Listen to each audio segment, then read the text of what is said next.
наше будущее.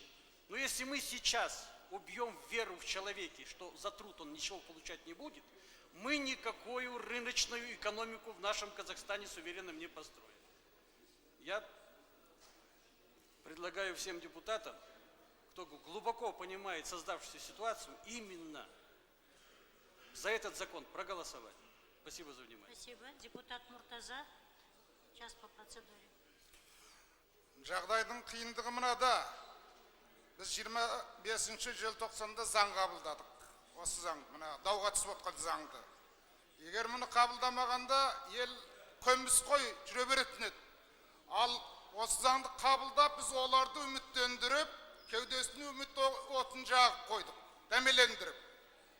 Ал біздің заңымыз артынан жұмыс істемей қалса, кеше сол үміттенген халықтың үмітін бүгін өзіміз су сеуіп сөндірсек, не бетімізбен қараймыз ендігі кезде елге? Қалай барамыз?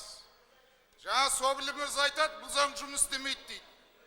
Ал неге қазына қарақшылары рет-ретінен жұмысты жақсы істейді? То есть исправно работает казнократство.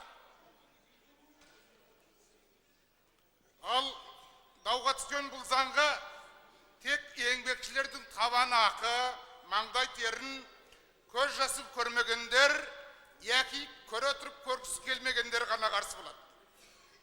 Халықтың обалына солар қалады. Ендеше ойланайық да дауыс берейік. Спасибо. По процедуре Зиман.